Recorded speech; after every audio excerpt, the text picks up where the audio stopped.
Good afternoon mga kaludi. Kamusta kayong lahat? May konting update lang tayo sa munting babuyan natin. Ayan. Kung mapapansin nyo, 3 na sila. Dati 2 lang yan. At sa awa ng Diyos na dagdagan na paunti-unti nang dumarami yung ano natin. Yan. Saka kung mapapansin nyo, maliit yung isa. Dito sa amin yung actually magkapatid yan silang 3. Pero ang tawag sa amin yan ihid, yung bunso na pinakamaliit na bunso. Yun yung panghuling labas. So huli yung niya, parang huli yung development niya. Yan. Pero tuwang-tuwa pa rin tayo dahil unti-unti nadagdagan yung natin, mga alaga natin. Yan. Kakatapos ko lang maglinis ng nila, ng tubigan, tsaka yung kulungan nila kasi maraming yan, dumi nila.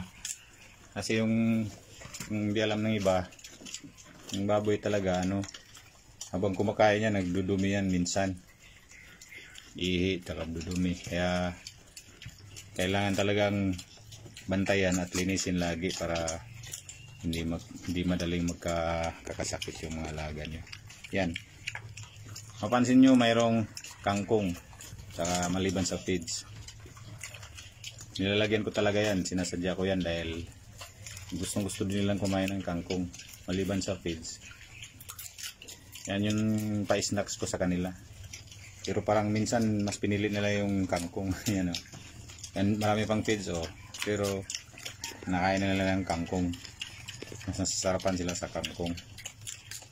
Yung kangkong nandun sa lang yun. Nandun lang, marami doon. Meron din dito.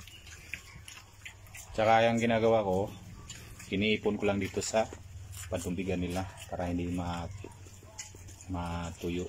Yan. Hanggang ngayon walang tubig, walang daloy. So yan muna ang laman, pero bukas may dalo na yan sigurado. Nakakatuwa tingnan na unti-unti dumarami yan. Yung kaawaan tayo ng Diyos, swertihin tayo, dagdagan natin tong natin dito. Marami pa naman, walwalog pa naman area namin.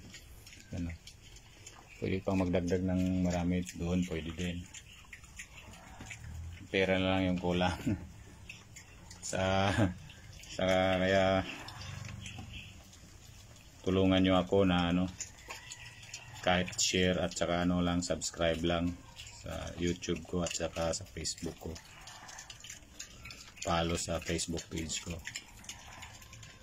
Tsaka kung meron mang magandang loob na makapagbigay ng kunting tulong para maragdagan ulit yung natin, minaanyayahan ko rin kayo, basta bukal lang sa loob, sa dibdib na magbigay.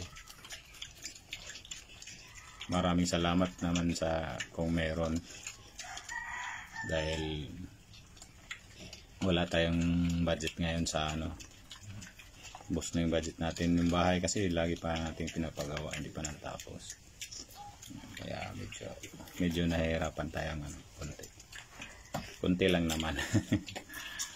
Anyway, yan muna ang update sa natin, munting natin, babuyan natin. Yung 2 na yan, medyo yan, malakas na minum tubig. Yan, malaki na. Bilis lang nila, basta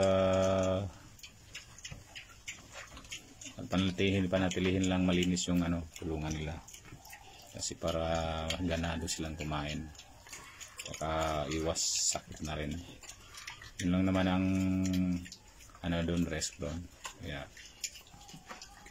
ito lang muna ang update natin mga ludi. Maraming salamat sa panunood at pag-subscribe. Binanyan ko lang kayong mag-subscribe para sa mga update pa na darating. Thank you so much sa inyo mga kaludi, at God bless you always. Ingat lang tayo lagi dahil sa panahon ngayon ang hirap na bigla na lang umulan, mainit siya pero bigla na lang umulan, kaya ingat-ingat lang tayo lagi. Maraming salamat. Thank you for watching. God bless. Until next time. Bye-bye.